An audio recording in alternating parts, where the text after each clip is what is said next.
अस्सलामुअलैकुम। उम्मीद करता हूँ आप सब खैरियत से होंगे। तो आज का हमारा टॉपिक है approach to hypoxia and cyanosis. Hypoxia से मुराद ये है कि अगर हमारे पास टिश्यू में ऑक्सीजन का लेवल कम हो जाए तो हम उसको बोलते हैं हाइपोक्सिया, और अगर हमारे पास ब्लड में ऑक्सीजन का लेवल कम हो जाए तो हम उसको बोलेंगे हाइपोक्सीमिया। अब हमारे पास चंद पैरामीटर हैं जिसकी वजह से हम किसी भी पेशेंट का हाइपोक्सिया चेक कर सकते हैं।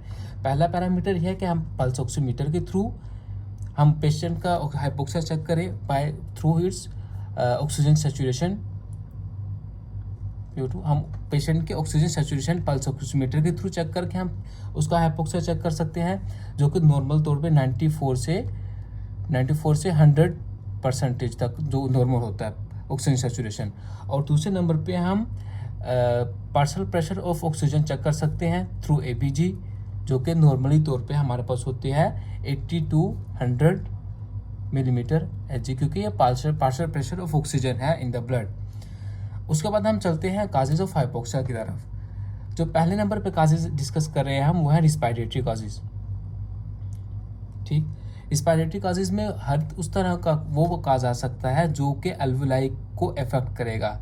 देखिए हमारे पास ये है डायग्राम लंग्स की, ये एल्वुलाई है हमारे पास।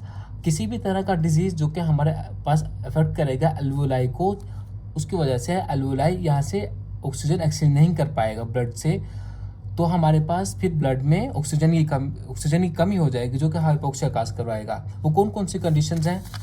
वो या तो हो सकता है हमारे पास निमोनिया हो सकता है, जो कि इन्फेक्शन ऑफ एल्वुलाई है, या उसके अलावा एम्फाइसीमा हो सकता है। Emphysema destruction of wall of alveoli, irreversible destruction of wall of alveoli, emphysema हो सकता है। इसके अलावा हमारे पास कुछ और काजेज हैं, उनमें पल्मोनरी एडिमा हो सकता है, पल्मोनरी एडिमा, या हमारे पास एक्यूट रिस्पायरेटरी डिस्ट्रेस सिंड्रोम हो सकता है। ये वो काजेज हैं जो कि हमारे पास हाइपोक्सिया करवाएंगी। इसके अलावा हमारे पास पल्मोनरी एम्बोलाई भी हो सकता है। ये एम्बोलाई, पल्मोनरी एम्बोलाई में ये होगा कि हमारे पास जो राइट वेंट्रिकुलर से हमारे पास जो पल्मोनरी आर्टरी जा रही है लंग्स की तरफ डीऑक्सीजनेटेड ब्लड लेके, अगर यहाँ पर हमारे पास किसी भी तरह का कोई एम्बोलाई आ जाता है तो क्या होगा कि यहाँ पर जहाँ पर ब्लड सप्लाई कम हो जाएगी, एल्वुलाई तक तो काम सही चल रहा है, लेकिन यहाँ पर अगर ब्लड सप्लाई कम आ रहा है, यानी कि बहुत कम ब्लड आ रहा है, तो बहुत कम ब्लड ही आगे ऑक्सीजन लेकर लेफ्ट आर्टरी की तरफ जाके पूरी ब्लड तक ऑक्सीजन सप्लाई करेगा। अगर यहाँ पे किसी भी ऑब्स्ट्रक्शन की वजह से ब्लड सप्लाई कम होती है तो वो कम ही ऑक्सीजन लेकर बॉडी तक जाएगा, जो कि हमारे पास हाइपोक्सिया करा सकता है बॉडी में। ये हो गया पल्मोनरी एम्बोलाई। इसके अलावा चंद और काजेज हैं। दूसरे नंबर पे आता है हमारे पास अगर राइट टू लेफ्ट शंट। ठीक, नॉर्मल तौर पे हमारे पास ये होता है कि हमारा जो ब्लड है वो राइट वेंट्रिकल के थ्रू जाता है लंग्स की तरफ, लंग्स से आगे ऑक्सीजन लेके अब आता है वो हमारे पास लेफ्ट एट्रियम की तरफ, लेफ्ट एट्रियम से जाता है लेफ्ट वेंट्रिकल की तरफ, और एओर्टा से जाता है हमारे पास पूरी बॉडी तक ब्लड सप्लाई करता है। लेकिन अगर ऐसा हो कि दोनों एट्रिया के दरमियान हमारे पास कोई इस तरह से हो कि दोनों एट्रियम का खून आपस में मिक्स हो सके, मिसाल के तौर पे हमारे पास क्या है एट्रियल सेप्टल डिफेक्ट में ये होता है कि हमारे पास दोनों एट्रिया के दरमियान हमारे पास जगह इस तरह से खुली हो सकती है कि deoxygenated blood of right side can move towards the oxygenated blood of left side. तो ये होता है कि फिर अगर देखें ना लेफ्ट साइड पे हमारे पास जो है फिर सिर्फ ऑक्सीजनेटेड ब्लड नहीं होगा, बल्कि वहाँ पर डीऑक्सीजनेटेड प्लस ऑक्सीजनेटेड ब्लड होंगे। तो फिर ये दोनों ही डीऑक्सीजनेटेड और ऑक्सीजनेटेड ब्लड जाएंगे पूरी बॉडी की तरफ, जो कि फुली ऑक्सीजनेटेड ब्लड नहीं है, तो इसकी वजह से हमारे पास बॉडी में ये हाइपोक्सिया करवा सकता है। तीसरे नंबर पे हमारे पास वो वाले लोग जो कि हायर एल्टीट्यूड पे रहते हैं। हायर एल्टीट्यूड पे रहने वाले लोगों में भी हाइपोक्सिया देखा जा सकता है, क्योंकि उनमें ये होता है कि जो हायर एल्टीट्यूड पे रहते हैं वहाँ पर ऑक्सीजन एम्बिएंट एयर में बहुत कम होती है। जैसे जैसे हम हाई एल्टीट्यूड पे जाते हैं तो ऑक्सीजन कम होती है, जिसकी वजह से उनके पास ऑक्सीजन कम है, तो जाहिर बात है हाइपोक्सिया काज कराएंगे। लेकिन अब ऐसा होता है कि इनके पास मॉडिफिकेशन इनकी बॉडी इस तरह से करती है कि कम ऑक्सीजन होने के बावजूद इन लोगों को कोई मसला पेश नहीं आता, ये लोग नेचुरली तौर पे इस तरह से रहते हैं, तो उनकी बॉडी अडॉप्ट कर लेती है और इनमें इन ऐसे लोगों में हीमोग्लोबिन का लेवल इंक्रीज होता है। नॉर्मल तौर पे मेल में हीमोग्लोबिन लेवल 13 to 14 होता है, जबकि ऐसे इन लोगों में जो कि हायर एल्टीट्यूड पे रहते हैं इनका हीमोग्लोबिन 20-21 इस रेंज में भी हो सकता है, जो कि नॉर्मल है। उसके अलावा एक चंद और काजेज हैं जो कि जिसमें हम कहते हैं सर्कुलेटरी हाइपोक्सिया। इसमें ये होता है कि हमारे पास कार्डिक आउटपुट डिक्रीज हो जाती है। कार्डिक आउटपुट डिक्रीज होगी तो हमारे पास ये क्या कराएगा, decrease tissue perfusion to oxygen perfusion. किसी भी तरह का काज जो कि कार्डिक आउटपुट काज कराएगा, वो कार्डिक फेलियर भी हो सकता है, एओर्टिक स्टेनोसिस भी हो सकता है, जो कि कार्डिक आउटपुट कम करवाएगा जिससे टिश्यू परफ्यूजन कम होगी। उसके अलावा हमारे पास एनीमिया है। एनीमिया क्या होता है, डिक्रीज लेवल ऑफ हीमोग्लोबिन। अगर हीमोग्लोबिन किसी इंसान की बॉडी में कम है तो वो कम ऑक्सीजन को कैरी करेगा, कम ऑक्सीजन कैरी करके टिश्यू तक जाएगा, जो कि हाइपोक्सिया काज करवाएगा। इसके अलावा improper utilisation of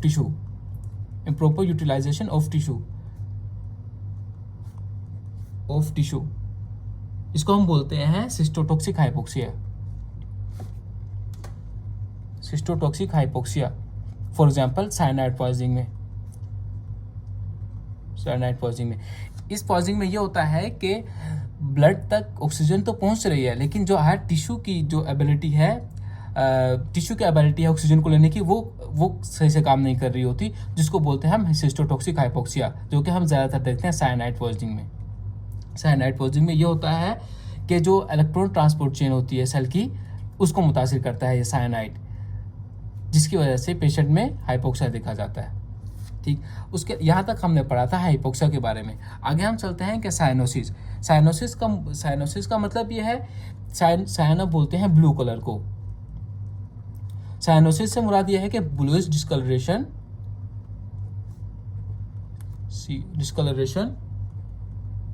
of skin and mucous membrane.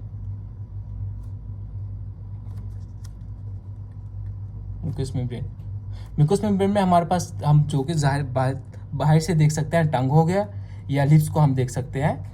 तो हमें अगर हमारे पास लंग्स या टंग में या लिप्स में हमें ब्लूइश डिस्कलरेशन नज़र आती है तो हम उसको बोलेंगे कि दिस पेशेंट में इज सफरिंग विद साइनोसिस। अब हमारे पास साइनोसिस का करवाने के लिए एक एग्जैक्ट एब्सोल्यूट वैल्यू है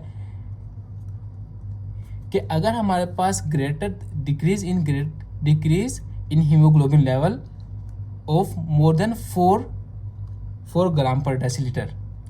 ठीक, अगर हमारे पास डिक्रीज इन हीमोग्लोबिन लेवल है वो मोर देन 4 ग्राम पर डेसीलीटर है, तो उस केस में जाकर हमारे पास क्या कराएगा, साइनोसिस। ठीक, आगे हम इसको एक मिसाल से समझते हैं। फॉर एग्जाम्पल हमारे पास दो पेशेंट्स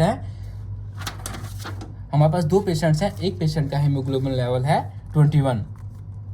ठीक, जो कि किसी भी पेशेंट में जो कि हायर एल्टीट्यूड पे रहता है नॉर्मल हो सकता है। इसी तरह हमारे पास एक और पेशेंट है जो कि डिजीज है, उसका हीमोग्लोबिन लेवल है 6 ग्राम पर डेसीलीटर। अभी मैंने बताया था कि साइनोसिस काज करवाने के लिए हमारे पास एक एग्जैक्ट डिजिट है 4 ग्राम पर डेसीलीटर। अगर इससे ज़्यादा हमारे पास हीमोग्लोबिन डिक्रीज करता है तो वो काज कराएगा साइनोसिस। अब हमारे पास दो पेशेंट थे, एक पेशेंट का हीमोग्लोबिन 21, दूसरे पेशेंट का हीमोग्लोबिन 6। हम क्या कराएंगे, हम इन दोनों पेशेंट्स में हम का हीमोग्लोबिन 25% डिक्रीज करवाएंगे। 25 फॉर एग्जाम्पल हम 25% डिक्रीज करवाते हैं, तो 25% डिक्रीज करवाने के 21 का 25% बनेगा ऑलमोस्ट 5 बनेगा, 5 या समथिंग 5.25 बनेगा। और अगर हम इस पेशेंट का हम 6 हीमोग्लोबिन वाले का 25% डिक्रीज करवाएं तो इसका 25 बनेगा, ऑलमोस्ट 1.5 बनेगा। तो यहाँ तक बात क्लियर हुई। इस पेशेंट का जो हीमोग्लोबिन है हमने 25% डिक्रीज करवाया तो वो 5.25 बना, और इस पेशेंट का हमने हीमोग्लोबिन 25% डिक्रीज करवाया तो 1.5 बना। अभी मैंने एक बात की थी कि अगर हीमोग्लोबिन 4 ग्राम से ज़्यादा डिक्रीज हो तो वो तब करवाएगा साइनोसिस। तो यहाँ पर जो 25% डिक्रीज कराया तो हमने, तो पेशेंट का हीमोग्लोबिन 5.25 डिक्रीज हुआ, तो अब हम इसको कंसिडर कर सकते हैं कि साइनोसिस है हो सकता है इस पेशेंट में, जबकि इस पेशेंट में 25% डिक्रीज करवाने के बाद हमारे पास जो पेशेंट का हीमोग्लोबिन था 1.5 के हिसाब से डिक्रीज हुआ, तो इस पेशेंट को हम बोलेंगे कि नॉट साइनोसिस, इस पेशेंट में साइनोसिस नहीं होगा। जबकि यहाँ तक बात क्लियर हुई कि ये पेशेंट साइनोसिस है, जबकि ये पेशेंट को हम साइनोसिस नहीं कंसीडर करेंगे। इस पेशेंट में हमारे पास साइनोसिस के अलामात यानी कि स्किन या लिप्स पे या टंग पे ब्लूइश डिस्कलरेशन हमें दिखाई देगी, जबकि इस पेशेंट में हमें दिखाई नहीं देगी। हम ऐसा कह सकते हैं कि इसके पेशेंट को क्या है, हाइपोक्सिया, इस पेशेंट में हाइपोक्सिया नहीं है। ऐसा हो सकता है इसके पेशेंट के पास हाइपोक्सिया ना हो, यानी कि decrease blood supply of oxygen to tissue हो सकता है हमें देखने में ना मिले, जबकि इस पेशेंट में हमें हाइपोक्सिया देखने को मिलेगा।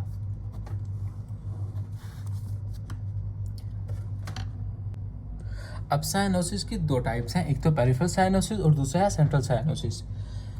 पेरिफेरल साइनोसिस मैकेनिज्म ये है कि इसमें टिश्यू परफ्यूजन डिक्रीज हो जाती है, डिक्रीज टिश्यू परफ्यूजन, जबकि सेंट्रल साइनोसिस में होता है कि हाइपोक्सीमिया हो जाता है, यानी कि ब्लड में ऑक्सीजन का लेवल कम हो जाता है।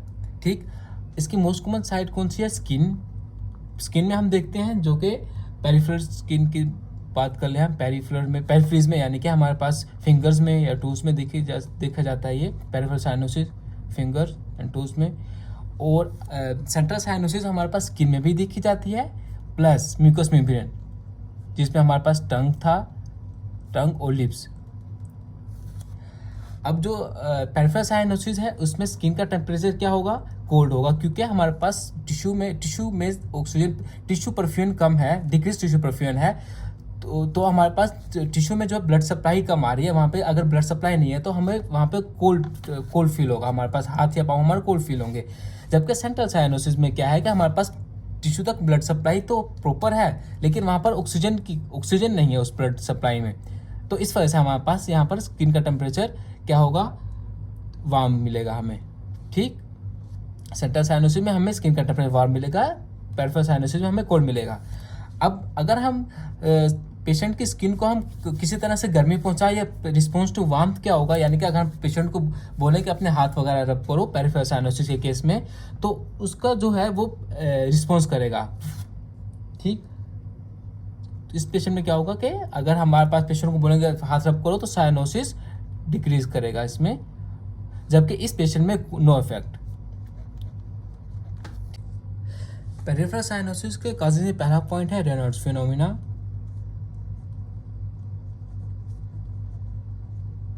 आप लोगों ने नोट किया होगा कि बहुत ज़्यादा शदीद सर्दियों के मौसम में हमारे जो हाथों की उंगलियां हैं वो नीली हो जाती हैं, उनका कलर चेंज हो जाता है। वो इस वजह से होता है कि बहुत ज़्यादा कोल्ड के एक्सपोजर में हमारे पास क्या होता है, वैसोकंस्ट्रिक्शन होती है हमारे अपेंडिजेस में, तो उस वैसोकंस्ट्रिक्शन की वजह से हमारे पास जो है टिश्यू परफ्यूजन कम हो जाती है, तो जिसकी वजह से हमारी हाथों की उंगलियां नीली पड़ जाती हैं। ये रेनॉल्ड्स फिनोमेना एक तो इस वजह से होता है कि कोल्ड एक्सपोजर की वजह से, जिसको हम बोलते हैं रेनॉल्ड्स डिजीज। ठीक, और इसकी दूसरी वजह ये भी होती है कि हमारे पास ओक्लूडेड ब्लड वेसल्स हो जाते हैं बाज़ औक़ात किसी डिजीज़ की वजह से, occluded blood vessels in the fingers, जिसकी वजह से हमें ये रेनॉल्ड्स फिनोमेना देखने को मिलता है, जो कि पेरिफेरल साइनोसिस का पहला काज है। ओक्लूडेड ब्लड वेसल फॉर एग्जाम्पल किस डिजीज़ में हमें देखने को मिलती है, स्क्लेरोडर्मा में, जो कि हमने रोमेटोलॉजी में पढ़ेंगे इसके बारे में। और उसके अलावा पेरिफेरल साइनोसिस का दूसरा काज है वो ये है कि कोई भी ऐसा डिजीज जो कि कार्डिक आउटपुट को डिक्रीज करवाए, कार्डिक आउटपुट डिक्रीज होगा तो क्या होगा, डिक्रीज टिश्यू परफ्यूजन। कि कोई भी disease for example heart failure हो सकता है, या एओर्टिक हमारे पास स्टेनोसिस हो सकता है, या किसी भी तरह का कार्डियोमायोपैथी हो सकती है, जो भी कार्डिक आउटपुट डिक्रीज करवाएगा वो हमारे पास पेरिफेरल साइनोसिस शो करेगा। अब चलते हैं सेंट्रल साइनोसिस की तरफ। सेंट्रल साइनोसिस के कॉजेज में पहला काज है रिस्पायरेटरी डिसऑर्डर्स। फॉर एग्जांपल हमारे पास सीओपीडी में हमें सेंट्रल साइनोसिस देखने को मिलती है। सीओपीडी में हमारे पास दो तरह के डिजीज आते हैं, एक तो होता है क्रोनिक ब्रोंकाइटिस, जबकि दूसरा डिजीज है एम्फाइसीमा। अब क्रोनिक ब्रोंकाइटिस क्या होता है, क्रोनिक ब्रोंकाइटिस में ये होता है कि हमारे पास इरिवर्सिबल हमारे पास इरिवर्सिबल डिस्ट्रक्शन ऑफ ब्रोंकाई होता है, जिसकी वजह से हमारे पास ब्रोंकियल कंस्ट्रिक्शन पैदा होती है। उसके बाद ब्रोंकियल कंस्ट्रिक्शन से हमारे पास, अगर हमारे पास क्रोनिक ब्रोंकाइटिस है तो हमारे पास क्रोनिक हाइपोक्सिया में क्रोनिक हाइपोक्सिया देखने को मिलता है, क्रोनिक हाइपोक्सीमिया देखने को मिलता है, जिसकी वजह से हमारे पास पल्मोनरी वैसोकंस्ट्रिक्शन होगी। पल्मोनरी वैसोकंस्ट्रिक्शन होगी, हमारे पास पल्मोनरी हाइपरटेंशन काज करवाएगा। पल्मोनरी हाइपरटेंशन से हमारे पास ये होगा कि इन पेशेंट में Aahista Aahista right heart failure की अलामत पैदा होना शुरू हो जाती हैं। क्रोनिक जो ब्रोंकाइटिस है वो हमारे पास, तो those patients of chronic bronchitis are more prone to the right heart failure. और जो क्रोनिक ब्रोंकाइटिस के पेशेंट होते हैं हम उनको ब्लू ब्लोटर्स बोलते हैं।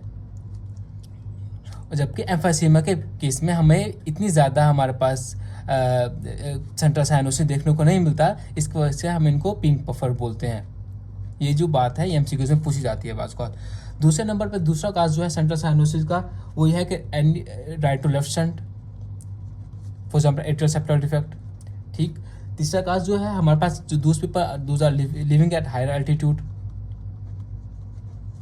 या इसके अलावा हमारे पास वो पेशेंट जिनके पास एबनॉर्मल हीमोग्लोबिन है, मेटो हीमोग्लोबिन हो गया, हीमोग्लोबिन या सल्फर हीमोग्लोबिन या कार्बोक्सी हीमोग्लोबिन, तो ऐसे पेशेंट में हमें सेंट्रल साइनोसिस देखने को मिलती है। तो यहाँ तक हमारा टॉपिक हुआ कंप्लीट।